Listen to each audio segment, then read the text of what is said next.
Just act normal. Act normal. All right, Emma, welcome to the Bedroom Studios podcast. How are you doing today? Stop it.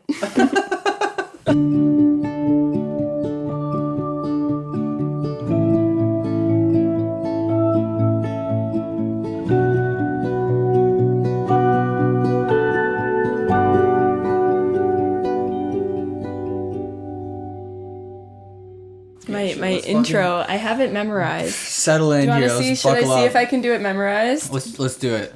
Okay. Welcome to Bedroom Studios podcast, the show where we talk about what goes on behind the scenes in a musician's world and bridge the industry gap by bringing their stories, expertise, and advice to early career artists.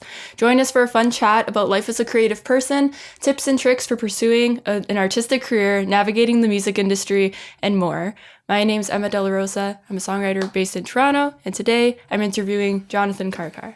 That was great. Thank you. I memorized it. That was finally. Fucking... Can I swear? Yeah, you can okay, swear. Cool. Oh, man. Well, thanks for having me, Emma. Yeah. Okay, I feel unprepared because you suggested we do something, and I'm like, okay, I guess we can do that. But I'm like... You wanted me to send me... You wanted me to send you a bio. Yeah. And I had a panic attack. Oh, no. You should know by now that you don't need to stress about anything. Yeah, but I was just like, yo, I sent you the thing, and then we drove down to the studio, and you're like, this is an ass bio. And I'm like, fuck, you started reading it out loud. I was like, stop. I'm like, right, John, now. You can do better than this. Yeah, I can. And the fact that I haven't, it's all good. But yeah, so how are we going to do this? First, I want you to introduce yourself to our audience. Okay, I'm Jonathan. I'm a musician. I'm a producer. I'm a songwriter. I'm a cool chill guy. I like to laugh. I like to have fun. I like to make music. I like mangoes a lot. I like really spicy food. You choose really bad colors for your tracks. You know? We should explain that. The straight boy colors? Yeah. Okay, I'll let you go for it. So on Logic Pro, you can pick what colors you make your tracks. Yes. And I always make fun of John because he chooses all the colors adjacent to brown. But I have a feeling that I'm gonna start making my tracks that same color. The same thing? Because the waveform is white. Yeah. So I have a feeling I'm gonna be eating my words. Here's the trick. It's like you have to at least I start with there's the color palette and then there's the far corners, and those are like the most intense of the colors. So like my top the top right in Logic is like a pink or a fuchsia. Okay. And those are my vocals because pink is the vocal. It is. It's just that's how it is. We disagree on some of these. Okay. Yeah. And then the drums are like this deep red burgundy situation that looks brown. But I don't know why. But I feel like even when you have an option to do something that's a little bit less brown, you go with the more brown. Well, like, it's just everything has to be different. There has to be enough difference in the color so it doesn't look like I can't have like a dark red and then like a little bit lighter red. Like I can't do that because then I'm gonna be like, but how many other things do you color red? Guitars. Red? Electric guitars. Interesting. See, electric guitars are obviously red. I make my electric guitars orange. Okay, fair. And I also make my ukuleles orange, so that's the same. Orange is the closest to like the natural like acoustic guitar color. My acoustic guitars are yellow. Fair. Because it's just vibes. But yellow is like a weird color to see. Yeah, I guess if your waveform is white, then I can see how that will be. So that's why we go for the orange for the acoustic guitars and maybe the ukuleles, but like bass is green. Bass is absolutely purple. What? No, purple's too cool to be. That's exactly why. But here's the thing. Purple is the best color. Okay. I.e. my wall. Okay, I'm not gonna argue. So why would I and usually you will only have one bass in the song or one bass track. Because it's that important. You only need one. I make my synths purple. Synths are green. No, and keys are green. What's wrong with you? Keys are blue. Synths are purple. Bass is green. It's not even. Okay, It's vibes. It's vibes. I have my keys and my synths in one group, so I don't separate. It sometimes depends if I'm doing a rare mix, then I might separate like keys and or pianos. My music is often very piano centric, so I'll have my one track with like the main piano, and that's blue. Okay. Yeah. See, Logic, the default color is like this blue that I'm sick of. So I'm just like, you know what? Nah, we can't just use that blue because then it looks like I just fucking opened Logic. Whereas like if I pick different colors, it's like, okay, I this is my Logic session. This is not an Apple default, you know? Yeah, your Logic session has a lot of brown. It's got enough of everything, Emma. We got the drums, like I said, are the burgundy. Bass is purple. Synths / keys are green.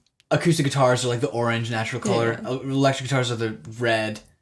And like a teal. I have like a teal for like sound effects and like Foley sounds and like nature sounds. Yeah, I also and shit. Do. You know it's so fun? Okay, so this is for anyone listening to this. This is just personal preference. This is not a hard rule. No. These are rules. But no, John. It's a personal preference, but it's like the duotangs when you're in school. I have not heard that word in so long. When you're in elementary school, you have the duotangs. English is always yellow, math is blue, science is green.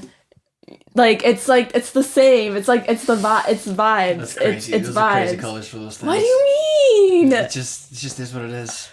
No, it's okay. It's okay. We can agree. We're not gonna go down this rabbit hole because you're wrong. All right, cool. So did I introduce myself? Was that good enough? I talked about. Yeah, that's fine. Okay, that's fine. You make songs. I do. I make noise. That's pleasing to some people. Yeah, we've gotten. You make songs. Yeah. You're bad at choosing colors. Okay, great. Off to a good start here. Okay, let me look at my. Yeah, I didn't prepare for this. I did prepare. I always prepare. That would be a funny cut.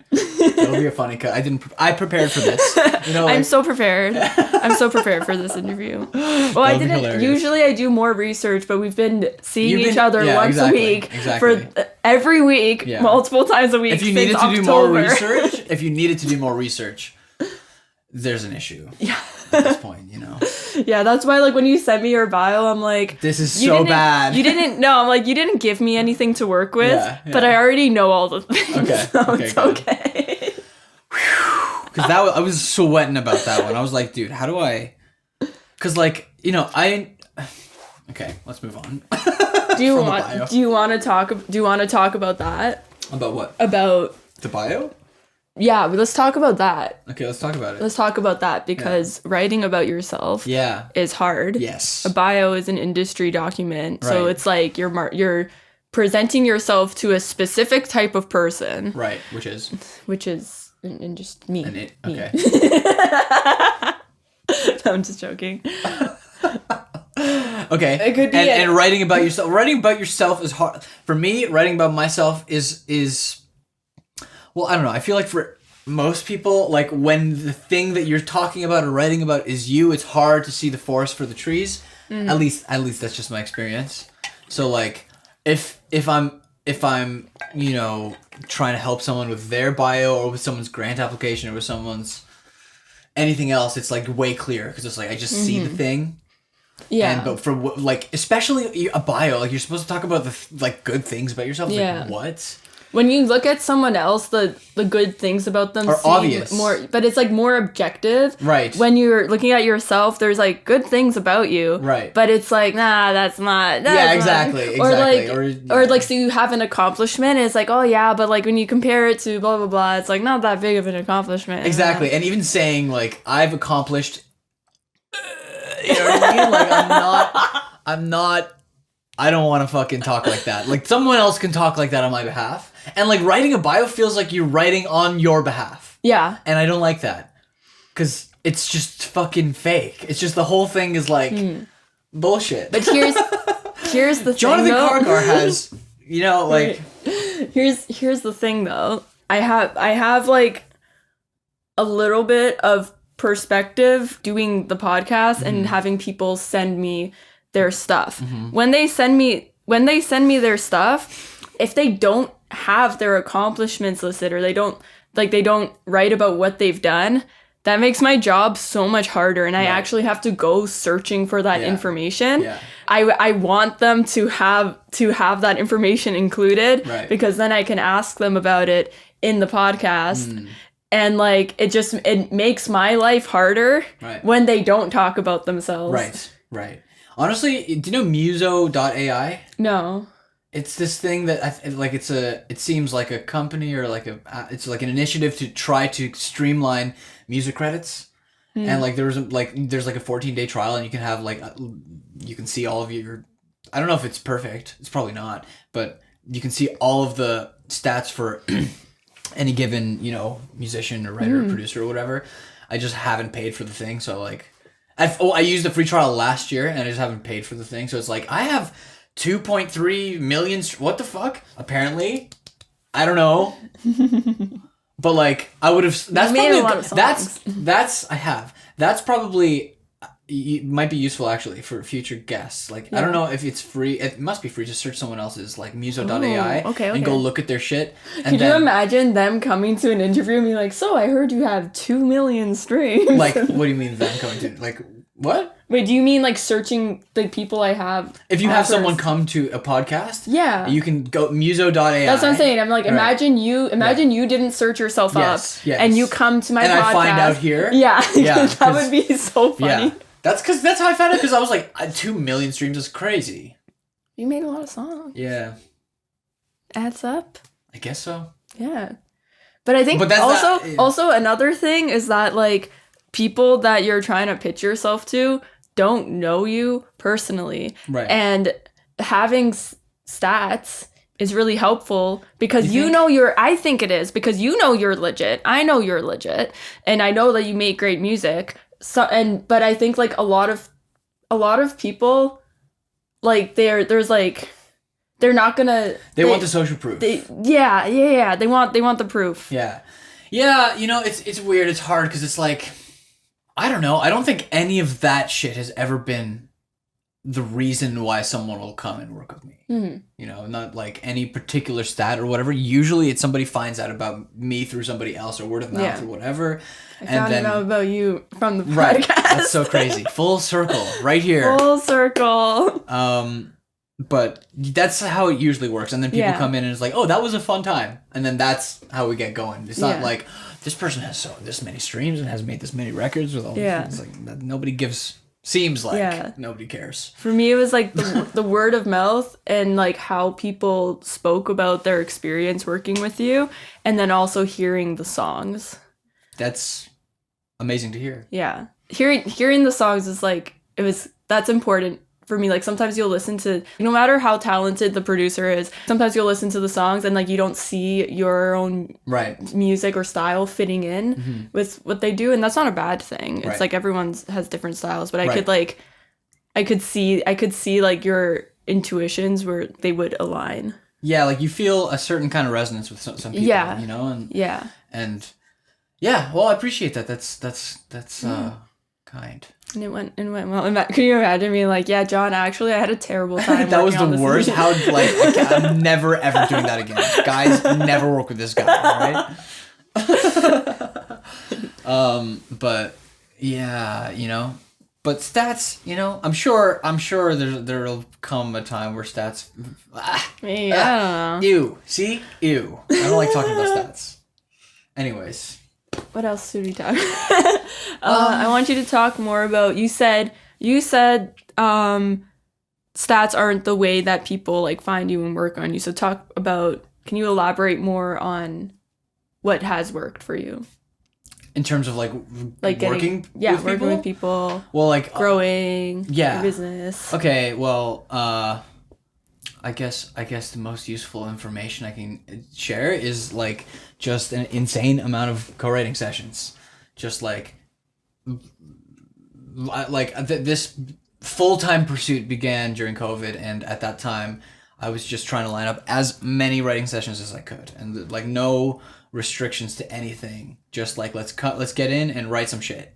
And then you find people that you resonate with, and you find people that you don't resonate with, and you make a lot of songs, and you make things that you're proud of. You make things that surprise you when you're working with other people. And then if you take the demo all the way and you make it sound whatever, like really really good, and the artist is interested, or somebody is interested in releasing it, then you can like that. That's usually when I talk about like business, which is kind of a double-edged sword sometimes, because like you don't want to come off as like you're trying to like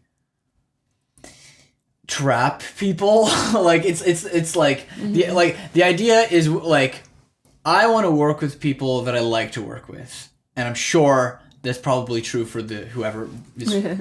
Actually, I only work with people that I don't like working with. You know what? I can't help That's you why there. I'm working with you. Fuck. But like, yeah, Getting like roasted. it's not like it's important. If there's any kind of restriction, whether it be like a financial restriction or anything else in the way of being creative with somebody, it's like, how the hell are we gonna know this is gonna work? Like, if you're gonna come in and there's already, I owe someone something. No, like it doesn't. You can't. You do so much spec work. A lot of spec work, a lot of demos, a lot of writing sessions that never have like a guarantee that it's gonna be like a paid thing. And again, it's not why we get into it, even though it is important to kind of like build a business and grow a thing to get paid. But lining up writing sessions and just trying to do the best you can, try to show up. I tried to show up with my A game, and I don't do that all the time, obviously, successfully.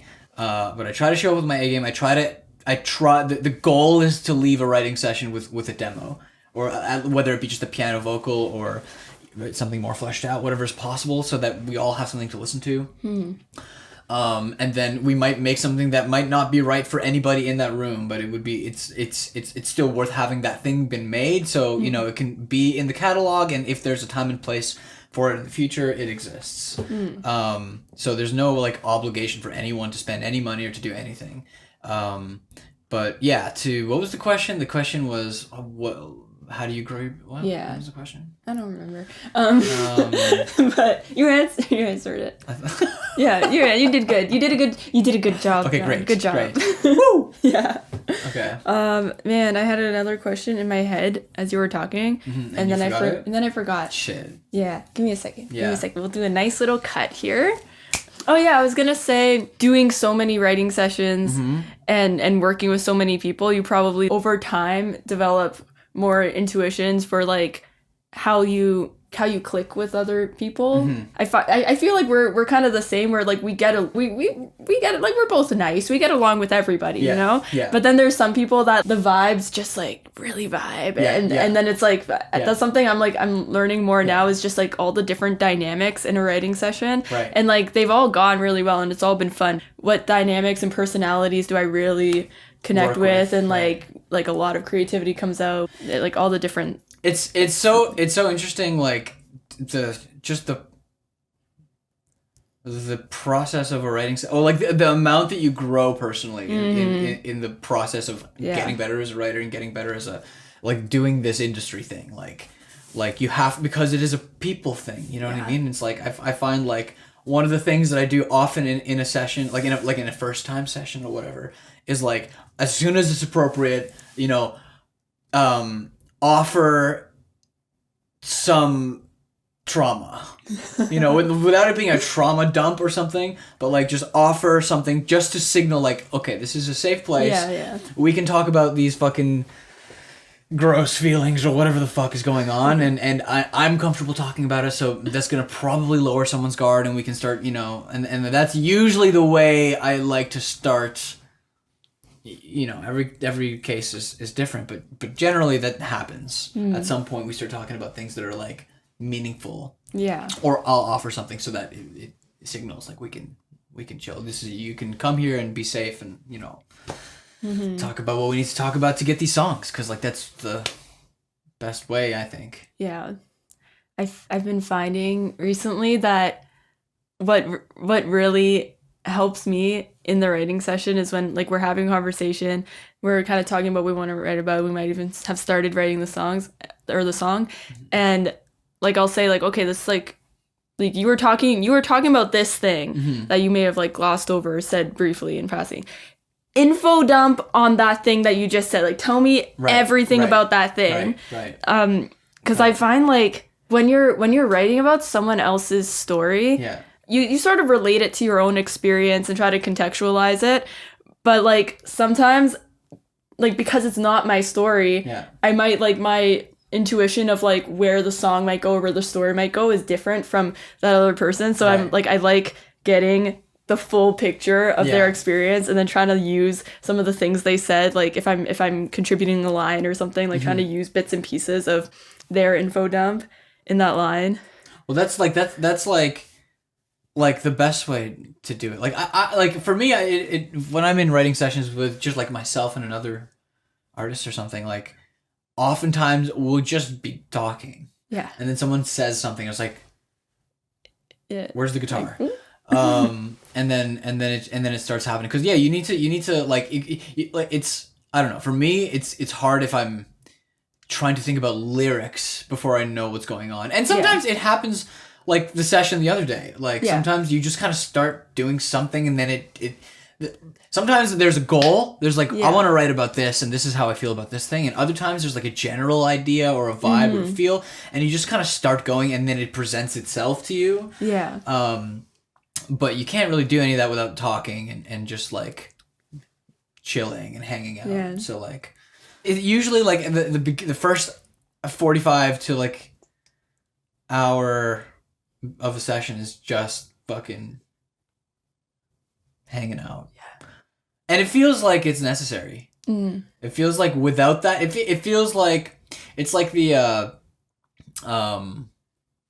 different like countries have customs of like when to start talking about business. You know what I'm talking about? Yeah. Like it's like we have to have tea and have this whole thing before, because otherwise it's like, you know, getting straight to it is like it's like not a breath. natural. Not unless it is natural. Unless it's someone comes in and is like, listen to this chord. It's like, okay, shit, off we go. But usually it's not that way. Yeah. And I think like taking time at the beginning, it's then it doesn't feel like you're rushing. Right. Because if you feel like you're rushing, it's like, oh my god, we gotta finish this. Finish this song. No, we don't. We'd like to, but we don't have to. Yeah. What else? Yeah, what can we talk about? What else? Let me see. As a producer, how do you balance your personal style with the artist? What? I thought you were gonna say personal life, and I was like, what are you talking about balance? Like, but okay. Anyways, go ahead. My personal style with an artist's musically, with an artist's vibe and style. Right. Has that ever conflicted, or well, no, for sure. Or not? Like anything that I do is obviously gonna filter through my bias and my influences and whatever. But it's clear, like if somebody comes in and it's like, if somebody's an R&B person or a rock person or a pop, you know, you let them show you what they like. Listen. And I'm certainly not perfect. But listening, just listening to them and listen, and then just I used to feel a weird way about like hearing my influences on someone else's record or something that I'm helping make, because it's like, but it's like there's no getting away from it. So like if someone starts singing a melody, like how would I naturally fit into this thing? And then if it works, then we go with it. If it doesn't work, usually someone will say something and be like, let's not do that. But yeah, I rely on the artists and obviously when I'm in session with Anwar, we'll probably talk about him today. Yeah. He'll be on. If you don't know who Anwar is, you'll know, because will know. He'll be on the podcast. Yeah. But I just rely on my collaborators. I try to do that, and that's when it feels like I get the best results. There's times where I'm like I'm way better at it, but in my head, someone will say something, and in my head I'm like, that's a stupid idea. And then outside I'm like, all right, let's try it. And then we try it, and it's like, that was dope. Yeah. I'm just gonna shut my mouth and just because I've done that too much, like way too much of just like, I know best. You should listen to me. But nah, like usually you shouldn't. I find, you know what, actually sometimes that happens with me, but like days after we do the thing. Wait, what do you mean? Like there's kind of there's like sort of a spectrum, I think. There's some ideas where you might think, I don't like that at all. And then on the flip side, it's like, I love that idea and I'm jumping up and down. And then somewhere in the middle, there's not my first choice, but I can live with it. So like, let's keep it. The other thing about it is that whether or not whatever the idea is, if it's great or shit, whatever it is, it could lead to another idea. Oh yeah. Yeah, but what I was trying to say is that like sometimes we'll have an idea that in the session I was like, that's fine, like I can live with that, you know, I might not have done it if I was writing it on my own, and then days after I listen to it I'm like, okay, yeah, dude. Sometimes I know a few people that's the case for, and for me I don't know if it's days, but it can be. Or like the next hours, day. Or like exactly, yeah. And like the other cool thing is when like there's a line that you're like, not sure about, but then like when you pair it with whatever comes before and after, then it's just like, yes, right, yeah, exactly, yeah. So yeah, you can't shoot down ideas, and I'm sure it still happens to me without even me realizing it. I'm sure there's a vibe that comes off of me when an idea rubs me the wrong way that I'm like, that's interesting. Let's explore. And then people are probably like, this guy fucking hates that idea. But like, you know, as long as we try it, try it. Yeah, you have to try it. You have to try it. Exactly. Yeah. But yeah, the things leading to the other ideas, always. Yeah. It's like we're circling the drain, but like the drain is a good idea. we want the drain. We want the drain. We want the drain. Yeah, that's funny. What's the opposite of like, if you flip it upside down, it's like we're being levitating into a vortex. Fucking interesting.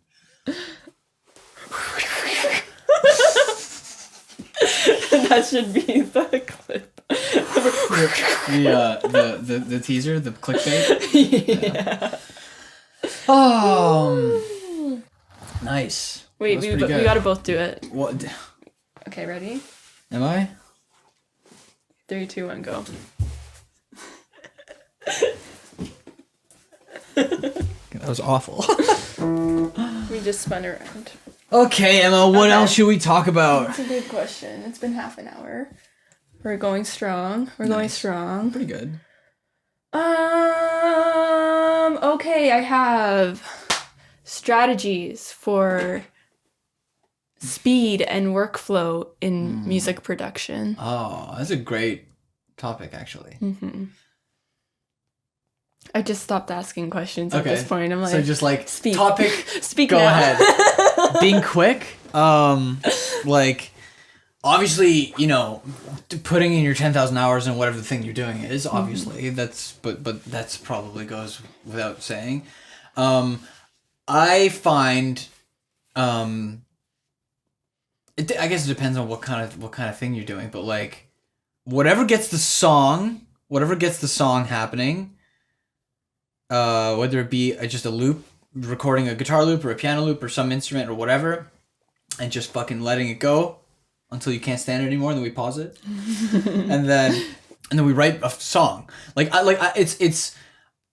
don't try, you know, unless I'm with Anwar, because Anwar's so fucking quick, and like I just trust that he has a song in like 10 seconds. But like, I don't really produce anything until a song's there. And once the song's there, the first thing I do is like the global thing, like the markers, like intro, verse, pre-chorus, whatever. And like before there's anything in the session, it's just like I can see it. Because like before I started doing that, like it's such a simple thing to start doing. But like when you see it, it's like everything's just clear, and it's like when it's just a blank session, it's just like, it's just like so much can happen in this.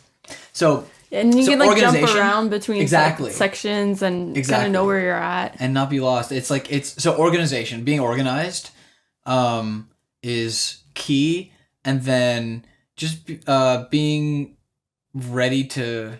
And one thing that was a major change was the idea of being precious about vocals. I used to be precious about vocals in the sense that like let's do the vocals like another time. Like let's we have the song, maybe we can sit on it and like think about it, and maybe because at the time recording was scary to me or something. I don't know, but like but now it's like let's get a vocal.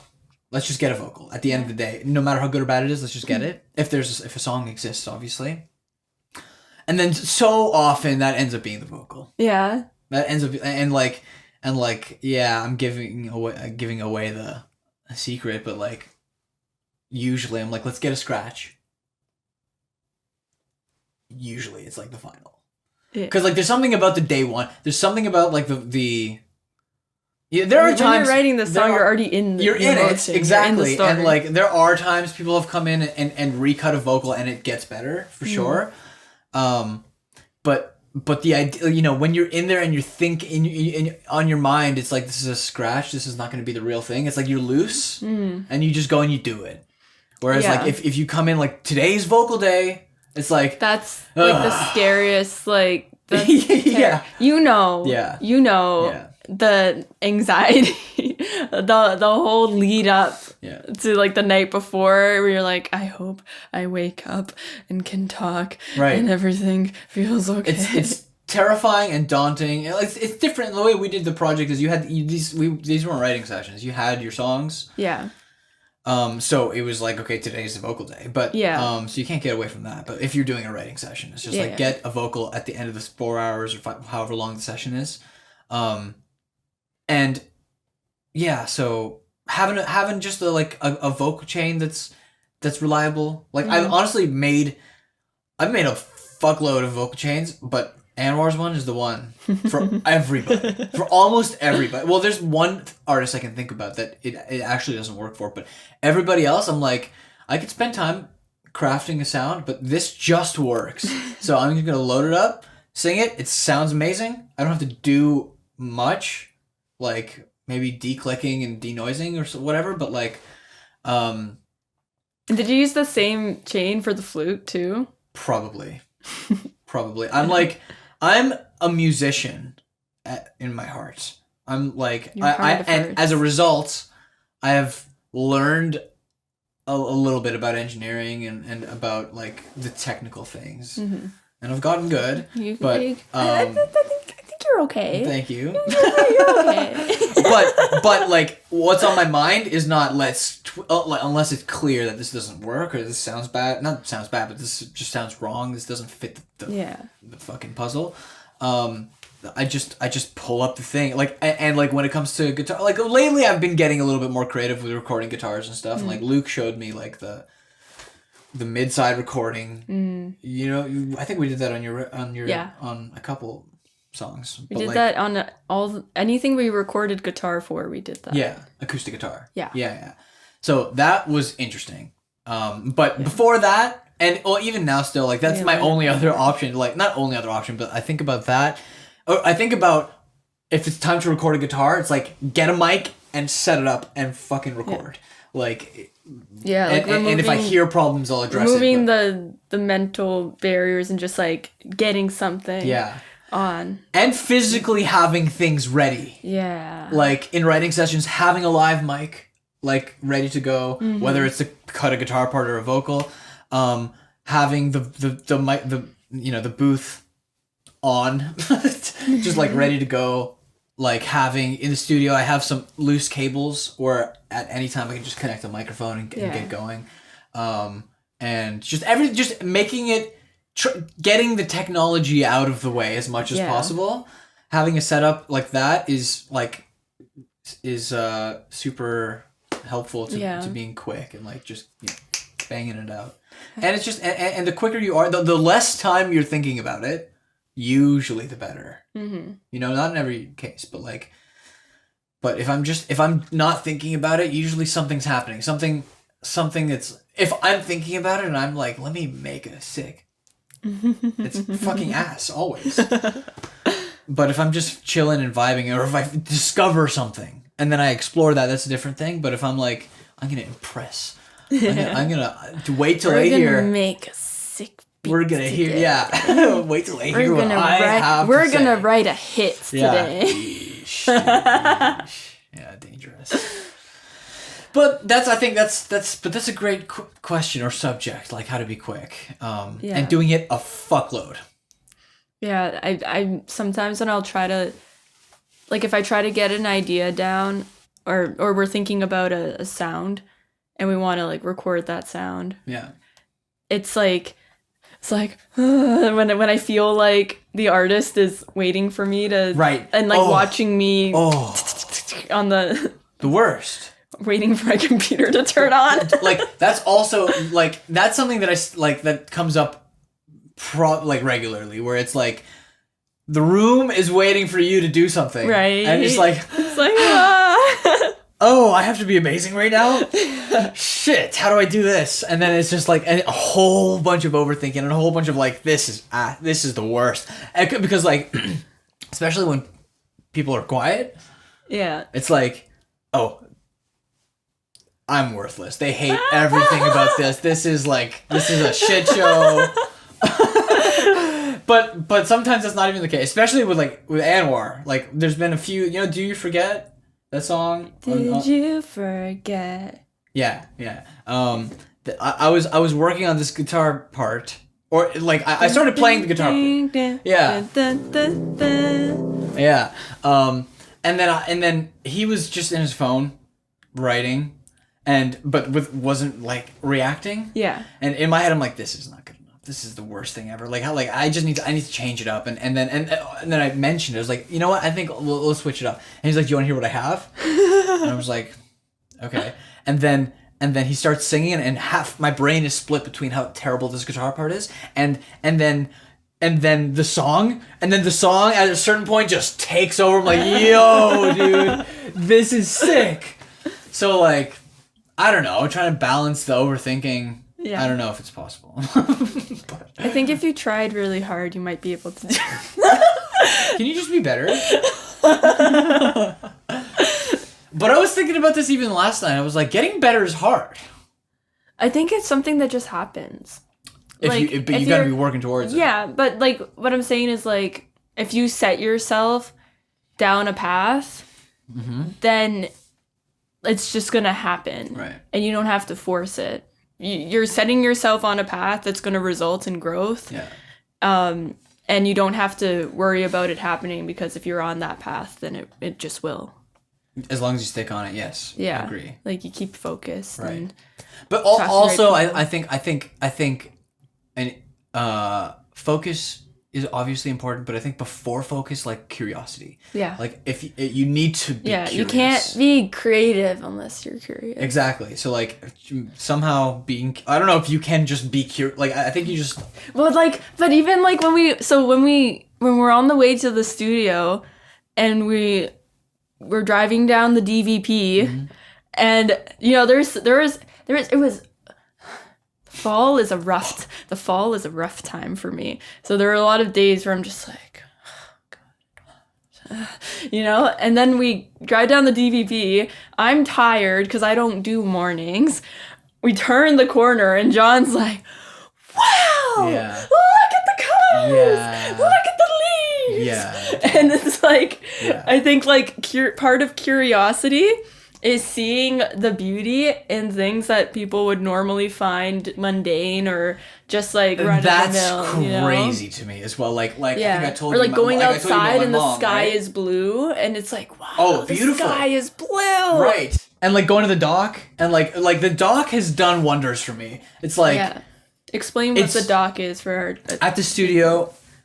There's at the end of the street there's a dock that overlooks the skyline, and like Lake Ontario, and it's the most stunning view of the city. And Gorgeous. It's the best, and like well, this year in particular, It's a great place to cry. It's a great place to just be. It's a like, great place to like to finish crying, you know, to regulate your feelings for whatever is required. That's the place to be. Yeah. Like I've had like a level up in my gratitude this year, partially because of that, where I like actually just like, you know, maybe last year, like I always loved it, but like last year, maybe the year before, I would be like, this is beautiful, and then it would like just go back, and like, it's funny because like there a lot of runners come in and like they do their run and they stop at the dock and they come back and they stop, they don't even look at the skyline, they take a selfie with the skyline and then just fucking gun back to wherever they came from. And it's funny to watch because I would probably have been like that like a couple years ago, but now every time I go to the dock, I'm in literal awe of the beauty of the city and of the just glory of God, in essence, pretty much. The sun and the lake and the way the sun sparkles. The sparkles. Oh, it's so beautiful. And it's just like it feels like a privilege to witness it every single time. And the sunsets are banging. Like every single time it's just like how is it this beautiful? So yeah, like and then that naturally spilled over into like I can't believe how beautiful these colors are in the fall, and like really appreciating it and like spending energy being grateful and like wow. It's like the DVP is like the most beautiful drive, and like Thanksgiving time or like mid-October, it's just like, yo, this, what do you mean? Yeah. Like it's not real. And like even like near where I live, like some of the colors get so deep red to the point where it looks like a filter. It looks like, you know, those videos or edits or whatever where there's like there can be like everything's black and white and there's a pop of red or something. It looks like that, or it feels like that. And it's like, I feel like that's important for curiosity, or not important, but it probably goes hand in hand with curiosity. Yeah, I think when people talk about having writer's block or like they don't know what to write about, I don't know, like sometimes you see a toothpick on the ground, you can write a song about the toothpick, you know, like I feel like there's so much, and like sometimes I get into that zone as well where I'm like, I don't know what to write about, especially if I'm like writing about my own experiences mostly, and then like I feel like I've been like not processing things and I'm like, I don't know what to write about now. But I feel like creative people see the world differently. They see the world in more color, because I think so. They notice, like people know, you notice all of the small things. Yes, you think creatively about it, you like see something and there's a story in that thing that seems like so normal that you might just gloss by on a normal day or something like that. And there's like so much story and so many things, and there's so much vibrancy in the mundane, everyday kind of experiences. That's I'm in awe of Anwar's talent as it refers to that. Like I hope he's okay with me sharing this, but like there was one time I was just shocked by how good he is at writing, and I was like just trying to like challenge him. Yeah. I was like, can you like so write a song about that water bottle. It was just like an empty Dasani water bottle on the table, and he was like that could be anything. Like that was like that whoever's water bottle that belonged to could have been the last time I ever saw them. Like, what? But like I'm not even close to, you know, on his level or being that good. You're pretty good. You're pretty good. Thank you. But you know, let's be real about that. But like I saw an empty plastic water bottle and like, let's throw that in the garbage. Yeah. You know, whereas like really creative people and like exceptional storytellers will see connections, like human connections and all of these things, and like this is like mundane things are connectors to feelings. Yeah. Or can be connectors to feelings, and like really diving into that and spending time there is like, you know, it's interesting. I feel like there's sometimes like a pressure to like write about something extraordinary, but also like the everyday things are things that we it's the shared human experience. Yeah.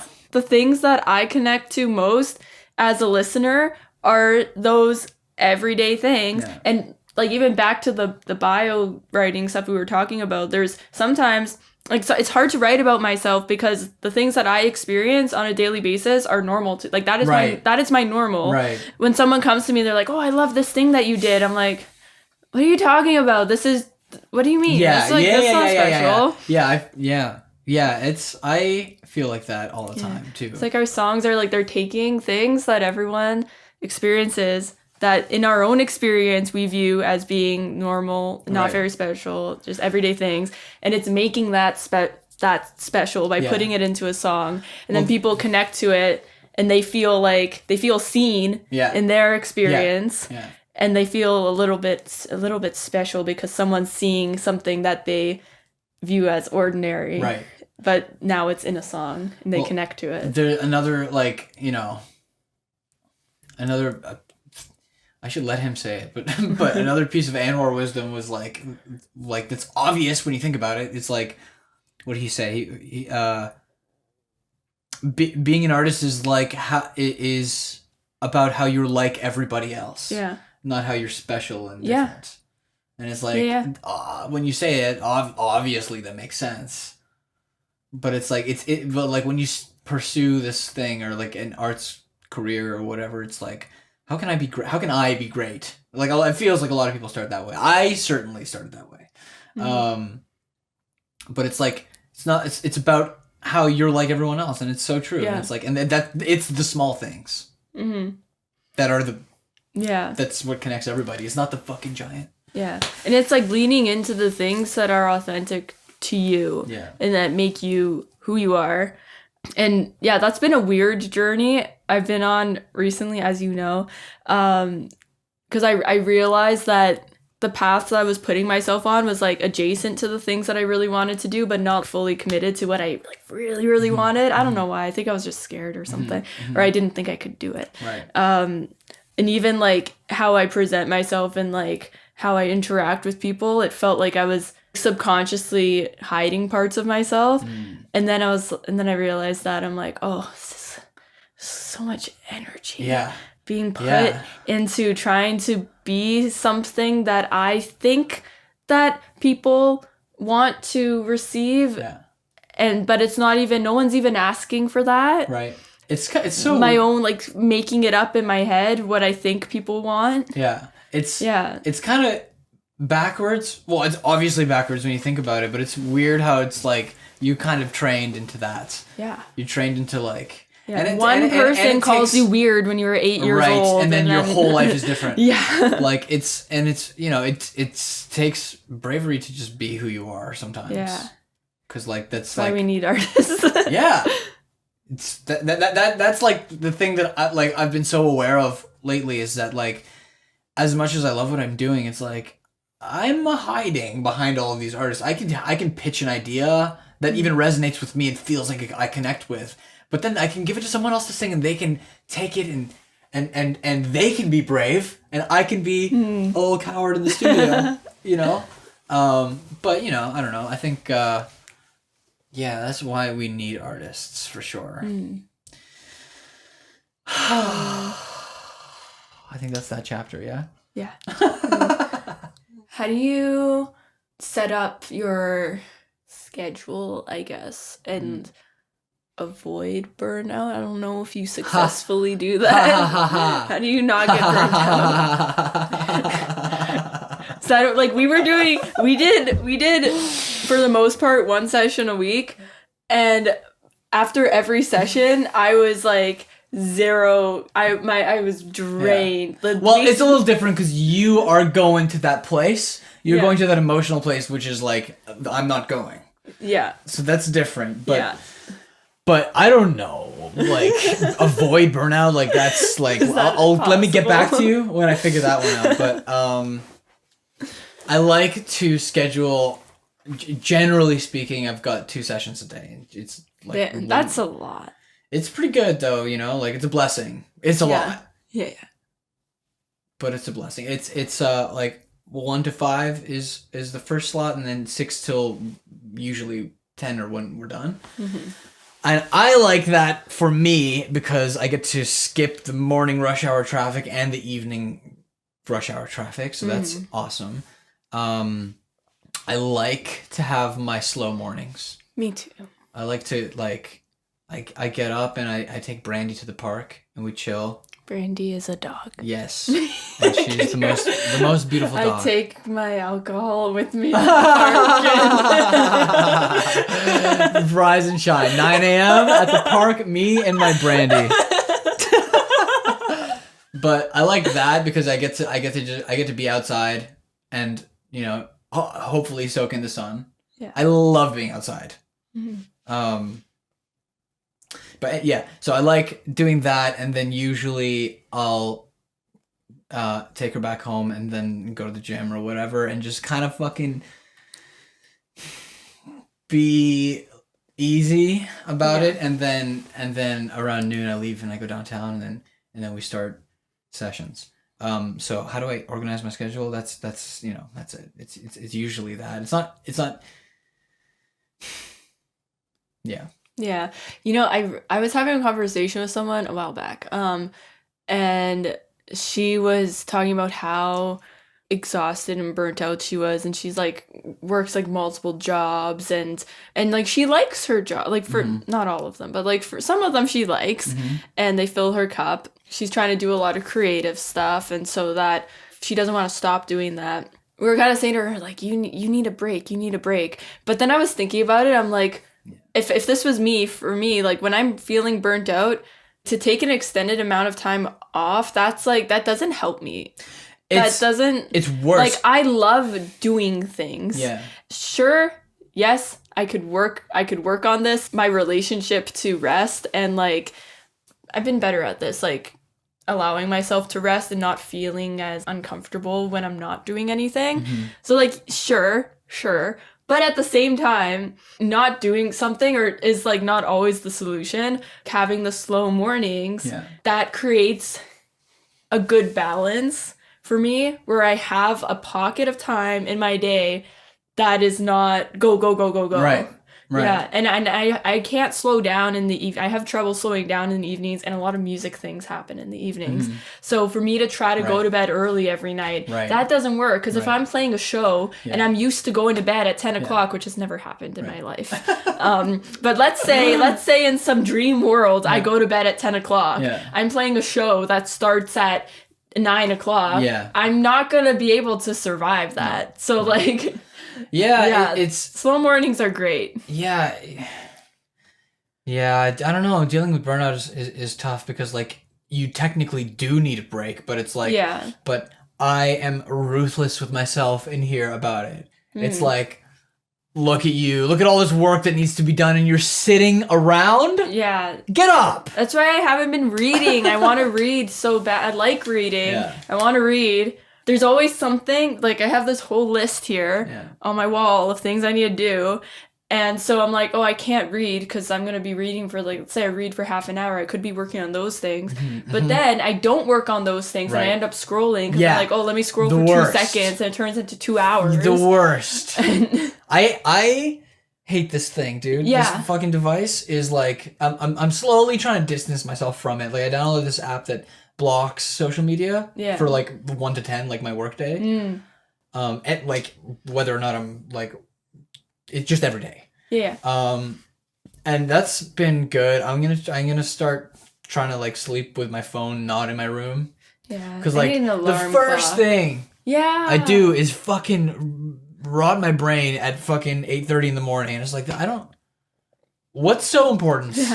What's so important that happened in the 8 hours I was sleeping that I need to know right now? Nothing. Nothing.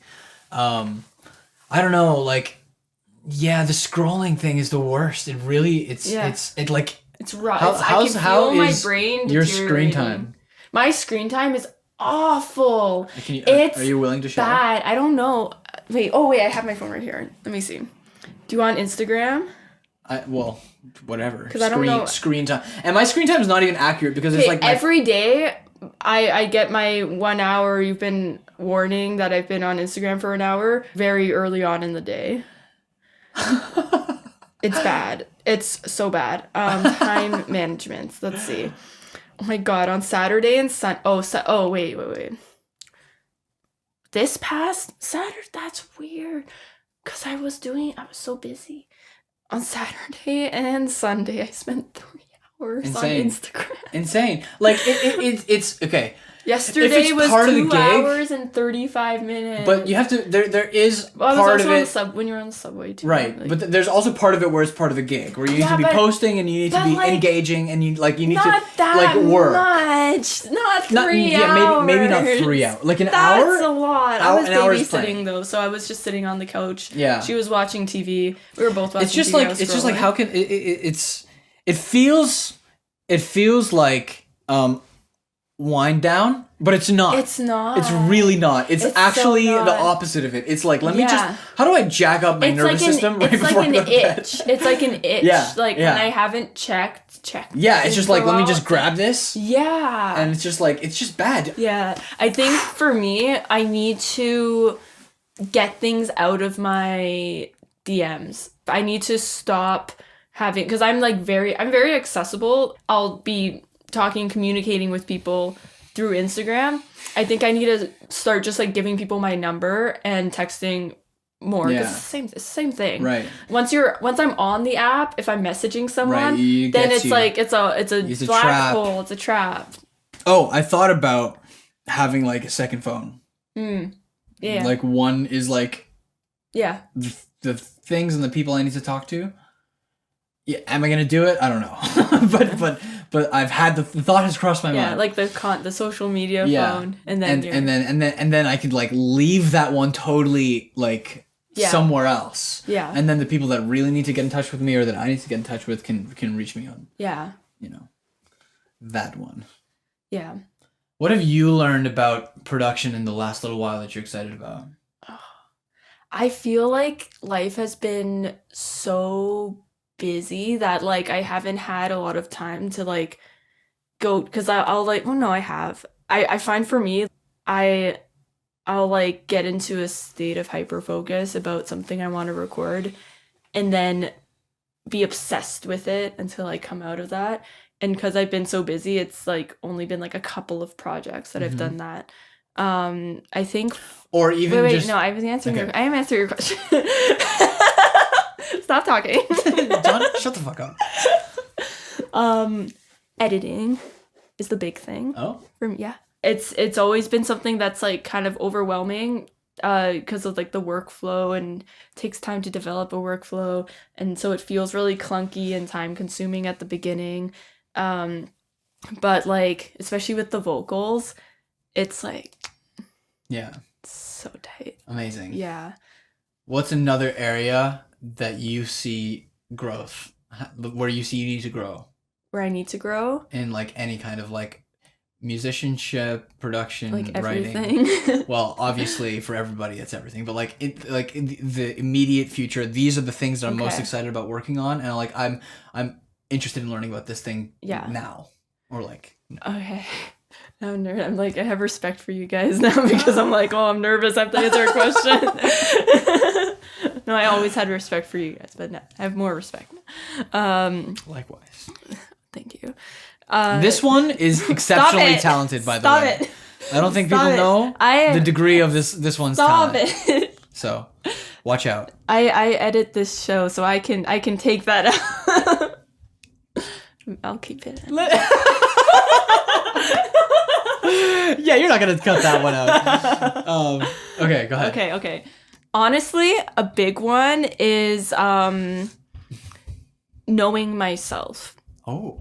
I realized / came to terms with a couple of things of just like how I work as a person that I've kind of been like circling around for a while. Now it's just like more clear to me.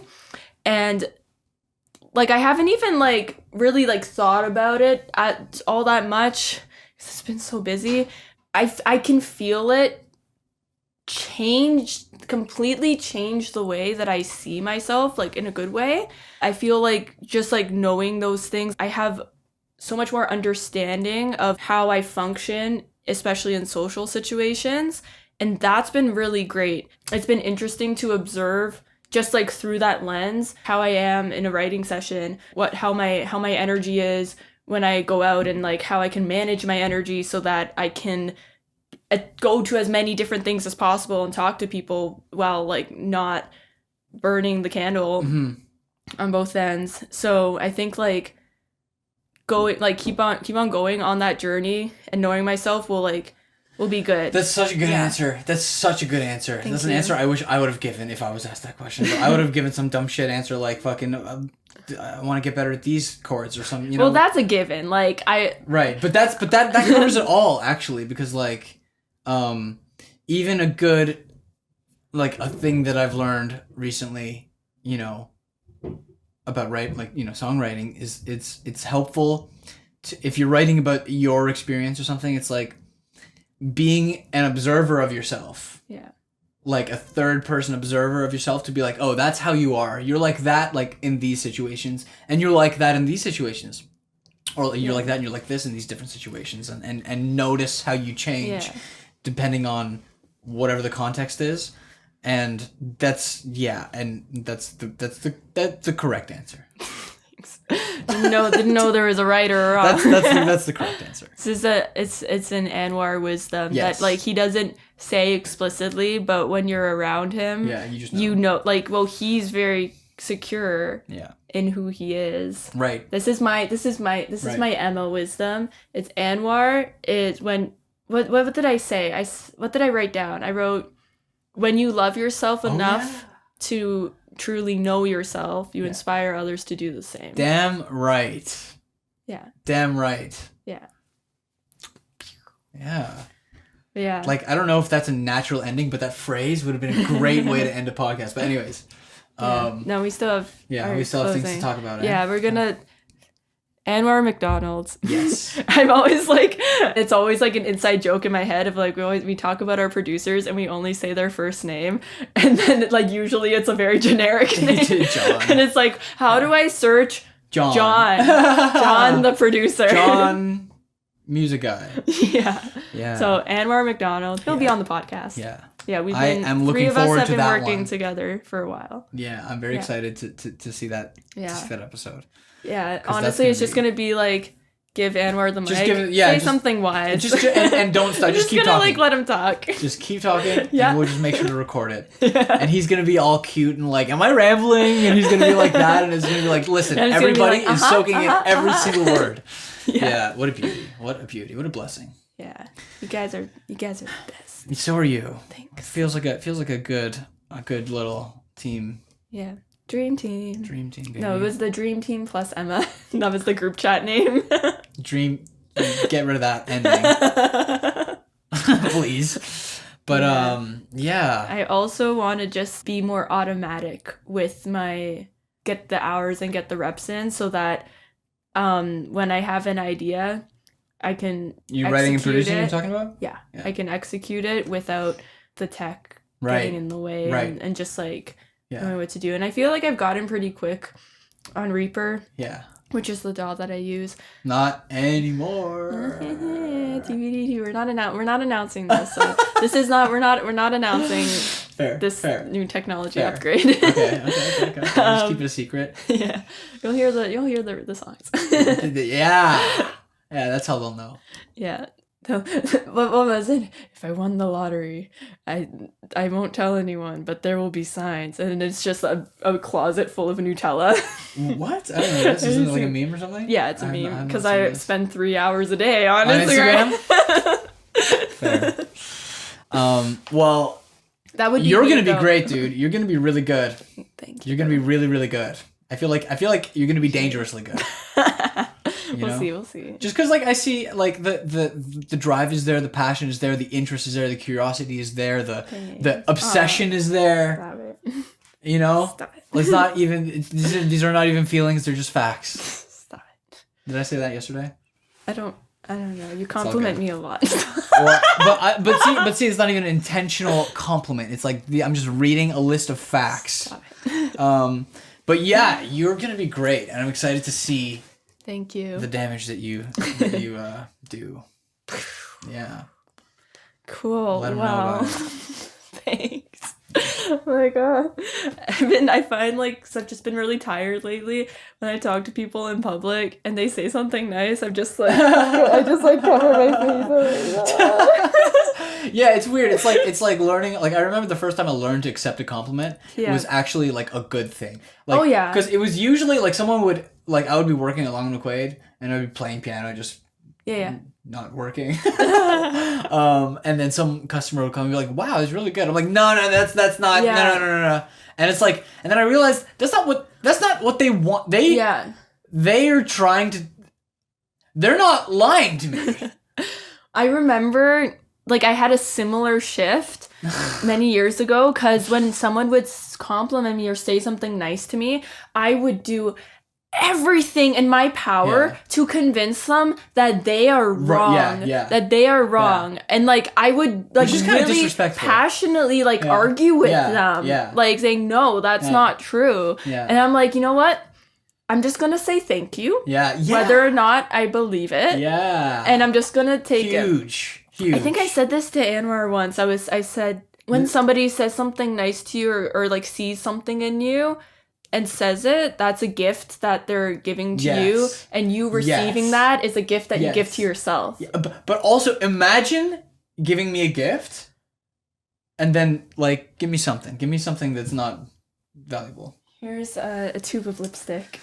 I don't want that. You know what I mean? Just like that's what it is. Lipstick on the floor. It's like here's a gift, and it's like on the fuck floor. your gift.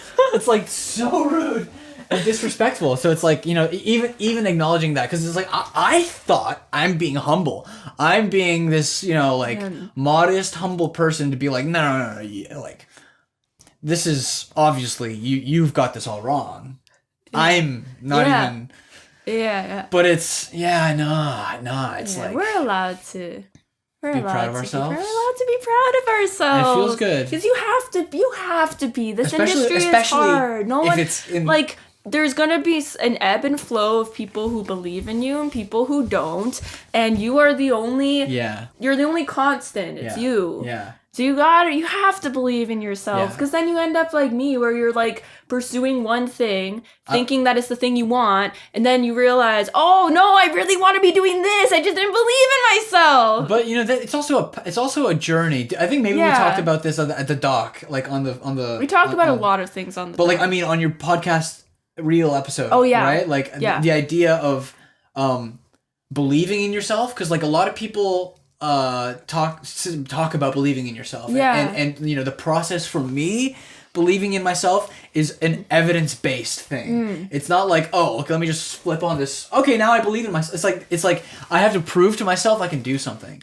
And like when I've done it enough, if I'm willing to sit through the shit and like the steep learning curves and all of these things, and I prove to myself and oh, this is actually really dope. I think this is really dope, and someone else says it, it's like, okay, I've proven it to myself that I can achieve this results consistently or whatever. And then when you see that, it's like, okay, I believe I can do it now. And now that I believe I can do it, it's building up my confidence. And then the more my confidence builds, the more it transcends belief.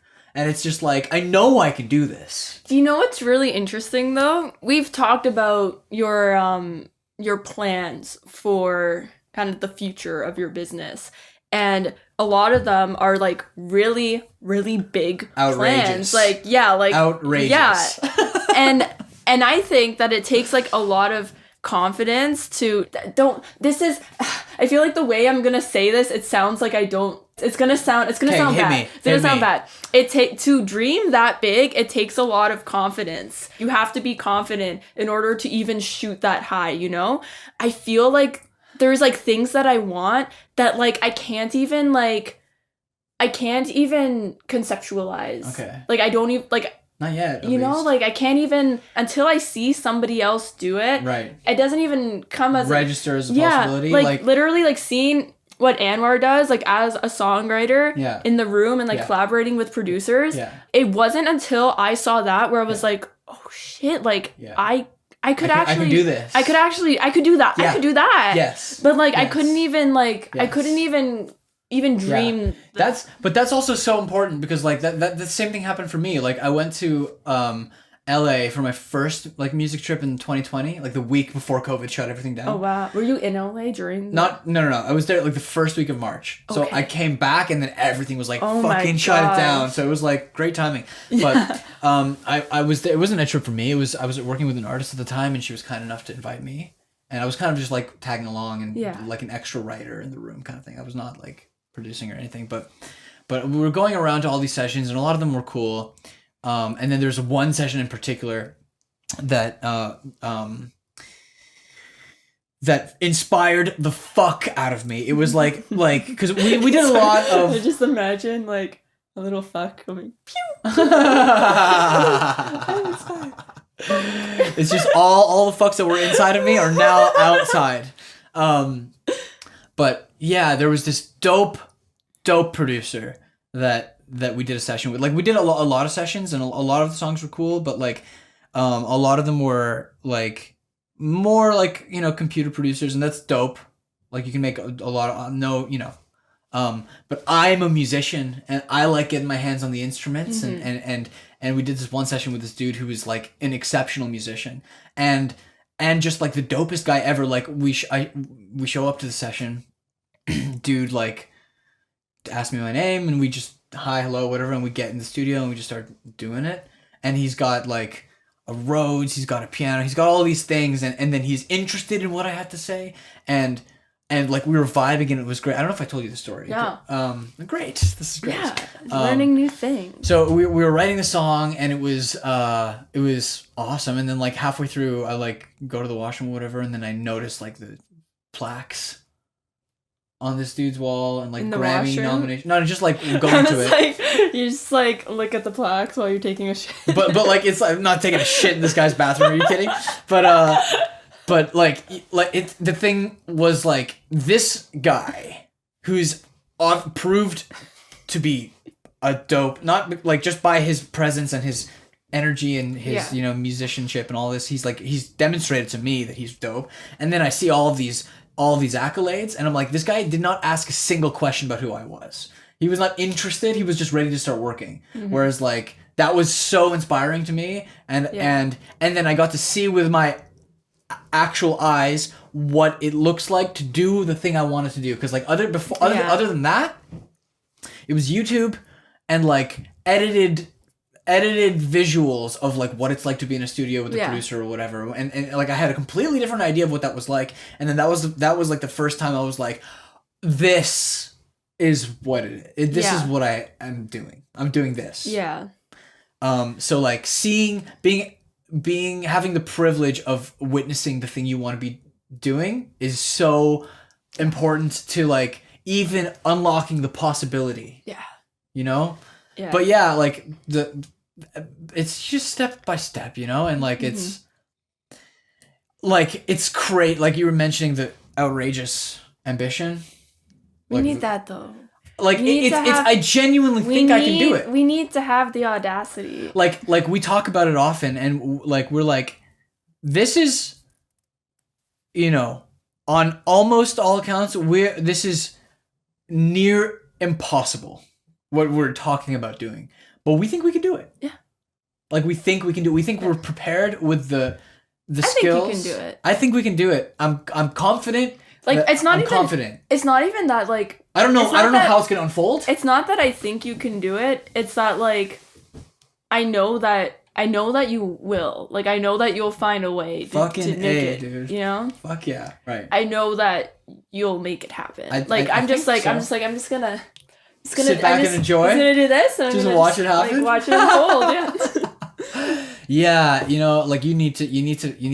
It feels great to have conviction. But do you know the thing is why I know you will do it is because you have the what's the word? Like being, I guess. Give me a synonym. Give me a wait. Let me find it. Yeah. Go get it. The ability to course correct, I guess. Okay, yeah. Like, because if like you can like if you realize that like something's not working or that you made a mistake or something, you're not gonna like hold on to it and be like, no, I was right. You know, like you can In the words of a wiser man than me, you adjust your plan to suit your purpose, and not your purpose to suit your plan. But that's enough. That's enough of me giving away the N-word goods, dude. Like I feel guilty for all of that. But yeah, I think because what? Like I was writing yesterday night. Actually, I got home and I was writing. I was like, getting better's hard. I could complain, and there's so much. There's so much that's out of my control. Most things are out of my control, and I can easily complain about that. I can easily be like, this is why. I complain about that a lot. And so so does everybody, and there's times I do as well. But it's like, at the end of the day, it's on me. Yeah. It's on me, and if it works, it's on me, and if it doesn't work, that's on me, and it's like, like the economy is so bad. Like, okay, all right, well, am I gonna just lie down in that case and just give up and just like, nah, dude. I've dedicated my whole life to this thing. Oh no. I've dedicated my life. What's your name, sir? Dude, I can't wait to see that guy eventually. But it seems like his tour is sold out for the whole of next year, and he's not coming to Toronto. So maybe 27. That's so long, but whatever. It'll go by like that. It will. What are you excited about in 26? I guess this is February that we're speaking from, no? It's December.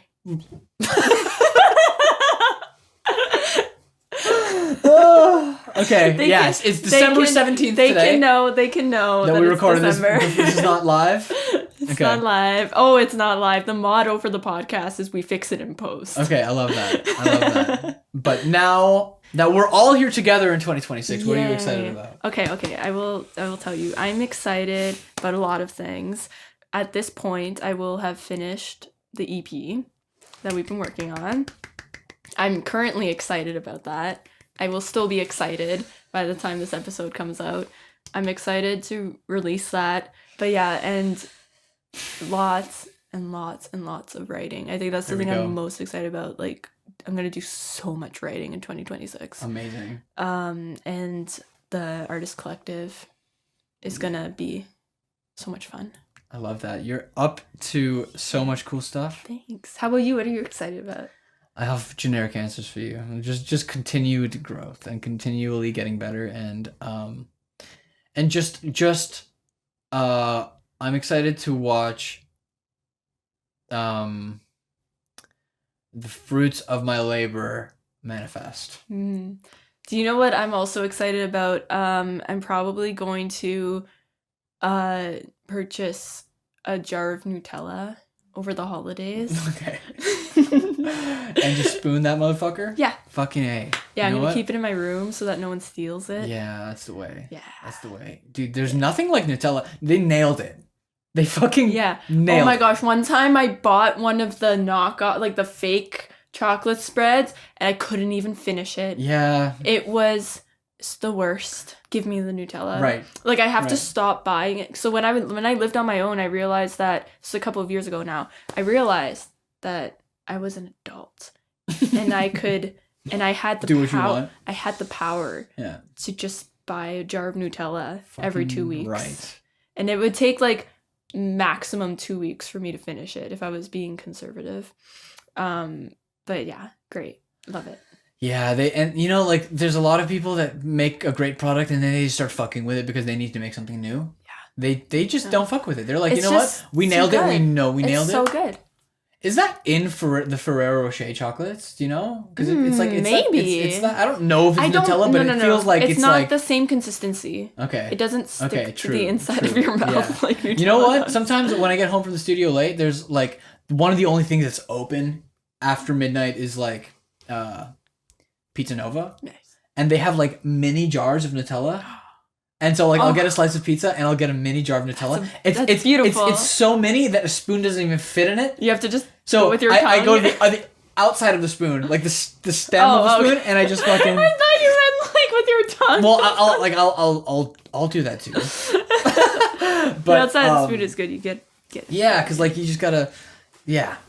But it's like $1.50 and That's it's fantastic. beautiful. It's great. I didn't even know that. Yeah, it's like Yeah, I haven't had Nutella in so long because like I think everybody loves Nutella. It's just amazing. My mom used to, when we were kids, because I don't like peanut butter. She would she tried a couple of times to get peanut butter that looks like Nutella. So it was peanut butter flavored. It tasted like peanut butter, but it was brown and looked like chocolate spread. And I clocked that one bite. I don't like peanut butter. Yeah, you're not gonna fool me, Mom. That's funny. Yeah. And then she stopped buying Nutella because I would just go through it like water. I could be crazy, but I remember like in elementary school, maybe my mom made me a sandwich one time that was like Nutella and butter. Like actual butter? Yeah, like just butter like spread on Interesting. How was that? Fucking. Was it good? If I'm like I haven't had it in a long time, but I remember really being like, this is. We make these Christmas cookies. It's my grandmother's recipe where you basically make the dough, and there's like a specific recipe for that. You lay it out flat like a pizza, and then you spread Nutella, and then you roll it. Oh, wow. And then you cut it. It's so good. It's not the same as when, because like the recipe we have was because, thank God, my uncle, there was one day when I was like 12 or 13, my uncle was like, hey, like we should do like a day where we go to her house and she teaches you how to make the cookies and you write down the recipe. And so we did that, thank God, or else it would have been lost forever. Yeah. But it's like my 13-year-old and like I would get bored and go watch TV for a bit and she would just keep on going. And so then we'd have to like backtrack and be like, what did you do here? Right. So like we have the recipe, but like the instructions are a little bit like not the same. That's so good. I lost my grandmother used to make this brioche bread that was fucking amazing. And ever since she passed, like no one's been able. No, like you can. It's just that's it. Yeah. That's it. Yeah, that's so sad how like some things die. I know it's the worst actually, but it's our fault. Yeah. For not like Yeah. Getting the recipe, or at least even if it's because even if you have the recipe, like the recipe book or whatever is. Yeah, you need to like do it with the person. It's the way that it's made, especially when you're baking. You know, like as if I know anything about baking, but like. That's like, that is sad. Yeah. Well. Music, Nutella. I have two more questions. Okay. And then that's it. And then get out of my house. Yeah, get out of my house. Okay, so the first one is, what piece of advice do you have for someone starting their career? In what? In whatever you do. In what I do? Like if somebody's wanting to be a producer or a songwriter producer. Well, probably reiterating what I said earlier, where write with as many people as possible. Being a songwriter for me has made me, growing as a songwriter has made me a better producer. So learning about that craft and picking up from as many people as you can and just making as many records as you can. Obviously, being in love with the thing, like loving your craft, love music, just love it. And that sounds like I'm telling people to love it. Like you either do, you better love it, you either do, or get out of here. Or like it's just a hard thing to do if you don't if you don't. But this is also like if you want to be like a full time like if that's what I'm talking about. Yeah, that's what I'm saying. Like there's different different levels to it. There's different ways that you can be engaged in it. If you want to get to wherever I've gotten to, that's what I'm saying. Like if you want to get to like peak performance. That's not what I'm saying. But like if you want to try to make a full-time living off of your arts or off of your music or production or writing, be an entrepreneur, and being an entrepreneur is being an artist, creating something from nothing. And like just like I'll also just mention my definition of an artist because it's probably appropriate. Like outside of the medium of art that you're engaged in, it's like somebody who has a vision or a conviction in their vision and a necessity to make it manifest. And then whether that means you're opening a sandwich shop, or you want to be a record producer, or you want to be an actor. I don't know, but like just in whatever it is, it's like if you have a vision and you need to bring it to life, that's kind of how I see being an artist. And it's the same thing that goes for entrepreneurship. It's the same thing. It's like I want an arts career, if I want a music career, like no one's gonna do this for me. Yeah. And I struggled with that for a long time. I was like, why is no one putting? I'm so good, people. I deserve. I'm like the opposite. I'm like, why would anyone do it? Well, like if for me, I'm grateful. I've done most of what I've been able to achieve, on my own / with the people around me, and I'm grateful that I didn't have any major breaks or things like that, because like I can sustain it myself. Yeah. So that's good to know that I could do this. I've proven that to myself. But yeah, be an entrepreneur, be as it refers to record production or being a musician or a musical artist, like the art does not stop at the master recording. It's like, now that you have a master recording, how do we allow people to get to know who we are, and how do we showcase this music in a way that allows people in, as opposed to forcing it on everyone. And just how do you create a world? I guess it's all world building these days, regardless of your industry. It's like, build a world around the thing, and then people that somehow will, or at some point people will develop trust, and then once you've gotten someone's trust, as long as you don't break it, like usually they'll come back and you can start building a thing. But work your ass off. That's it. Really. Was that a good answer? That was a great answer. Awesome. When you work consistently, it feels like nothing's happening for a very long time. Yeah. And then all of a sudden, a lot of things happen at once. The winters stay and the summers run. A lot, but also while nothing's happening, that doesn't mean that nothing's happening. You're planting seeds. You are planting seeds, and the garden is growing. The garden is growing. It's true, because just because you're not seeing the results in your face, or you're not, it's like you just gotta hang on, and then like something will usually click. But the thing clicking is not. It's usually a result of like all of the things you've been working towards, but then all of the course corrections that you've been, like the little course corrections, and then you find the thing, and you just gotta keep on and you feel it, like you feel like I feel it's right. It's like there's like a piece. You feel there's an alignment. There's an alignment, yeah. And it's like everything. Okay, it seems like everyone that I'm meeting is on the same page as me. Yeah. It seems like everyone has a shared goal, whether it be a large thing or a small thing. There's a thing that we're all working towards. It seems like I'm finding my people more regularly. It feels like the music is getting better. It feels like I'm getting better. It feels like I'm growing as a person more than ever before. It feels everything seems to be going the right way. You gotta trust yourself, because you're the only person who will like have that intuition on what's best for you. Right. And everyone's gonna continue to tell you the opposite, and especially like, Christmas time or whatever, and it's now time to get back with everyone. Mic, someone gives you unsolicited advice. Yeah, it's like, okay, you gotta block it out. You gotta. Well, it's the belief / the knowingness that you have. It's like that will. Should be secure. Yeah. Yes. Yeah. Well, anyways, last question is: do you have a music recommendation that you would like to share with our audience? I can. Is it something? It could be anything. Okay.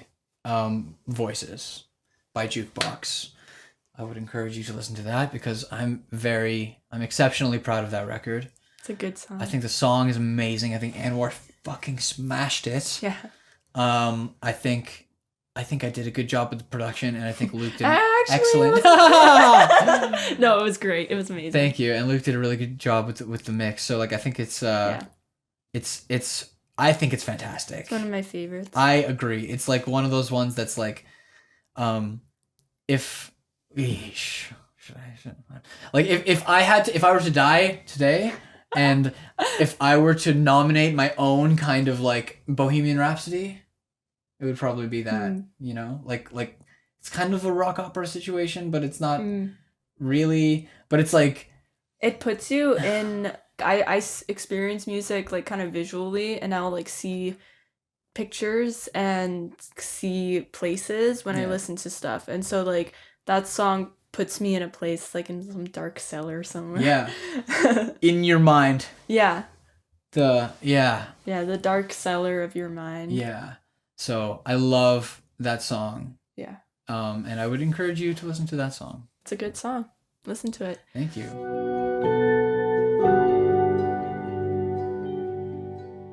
Thanks so much for listening to this episode of Bedroom Studios Podcast. Don't forget to add this episode to your playlist and follow us at Bedroom Studios Podcast.